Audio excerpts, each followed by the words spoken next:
দর্শক, জ্বালানি তেল সংকটের আরো খবর জানতে এবার যাচ্ছি কুষ্টিয়ায়। সেখান থেকে যুক্ত হচ্ছেন আমাদের প্রতিনিধি মাহমুদুল হাসান। হাসান, পেট্রোল পাম্পগুলোতে এখন কি অবস্থা দেখছেন? হাসান, বলছিলেন, আমি এই মুহূর্তে দাঁড়িয়ে আছি কুষ্টিয়ার এভারেস্ট তেল পাম্পে। আসলে কুষ্টিয়ার চিত্র যদি সাবির আমি আপনাকে জানিয়ে রাখতে চাই, যে চিত্র কুষ্টিয়ার এই তেল পাম্পগুলো, কুষ্টিয়ার যে 38টি তেল পাম্পের মধ্যে যে তেল পাম্পগুলি সফল আছে এবং সেখানেও আমরা দেখেছি বিশেষ করে সূর্য উদিত হওয়ার আগ থেকে খুব ভোর থেকেই কিন্তু দীর্ঘ লাইন এবং যানবাহনের দীর্ঘ লাইন কিন্তু আমরা লক্ষ্য করেছি। বিশেষ করে বাইকারদের যে লাইন, সেটা কিন্তু চোখে পড়ার মতো এবং উঠতে পড়া ভিড়।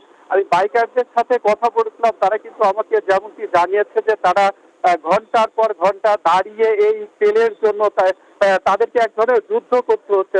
যখন তারা এই তেল পাচ্ছে তখন কিন্তু 100 থেকে 200 টাকার তেল পাচ্ছে এবং কখনো কিন্তু তাদের এই তেল না পেয়ে ফিরে যেতে হচ্ছে বলে তারা আমাদের কাছে অভিযোগ করেছে। এবং তাদের যে অভিযোগ, তারা বলছে যে এই তেল নিয়ে একটা সিন্ডিকেট চক্র কাজ করছে, মালিক এবং দালাল চক্র মিলে এই তেলটা বাইরে বিক্রয় হচ্ছে এবং সেখানে কিন্তু তেল 200 থেকে 300 টাকা খোলা বাজারে বিক্রয় হচ্ছে বলে তারা আমাদের কাছে অভিযোগ করেছে। আমি কিন্তু তেল পাম্প মালিকদের সাথে কথা বলছিলাম, তারা কিন্তু আমাকে যেমনটি জানিয়েছে যে তাদের যে প্রতিদিনের যে চাহিদা, সেই চাহিদার থেকে ডিপো থেকে কিন্তু খুবই অপ্রতুল তেল তারা পাচ্ছে, যে কারণে কিন্তু তাদের এই ভোগান্তি হচ্ছে এবং তাদের যে তেল পাম্পে তারা তেল নিয়ে যে জনভোগান্তি, সেটা কিন্তু এখন তাদের নিয়ন্ত্রণের অনেকটা বাইরে এবং আইন শৃঙ্খলা রক্ষাকারী সদস্য মোতায়েন করে কিন্তু সেই তেল সরবরাহ স্বাভাবিক রাখতে হচ্ছে বলে তারা আমাকে জানিয়েছে। আর একটু যদি আমি আপনাকে জানিয়ে রাখতে চাই, সেটা হচ্ছে যে কুষ্টিয়াতে কিন্তু যে চাষাবাদ, বড় যে চাষাবাদ হচ্ছে, সেটা কিন্তু অর্ধেকই এই ডিজেল চালিত সেচ পাম্পের উপর নির্ভর। এই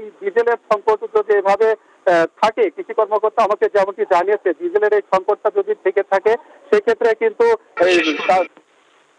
বড় যে চাষাবাদ, সেটাও লক্ষ্যমাত্রা কিন্তু ব্যাহত হবে। এই ছিল কুষ্টিয়া থেকে আমার কাছ থেকে জ্বালানি তেলের সর্বশেষ সংবাদ। হাসান, ধন্যবাদ। আমাদের সাথে যুক্ত হওয়ার জন্য আপনাকে ধন্যবাদ।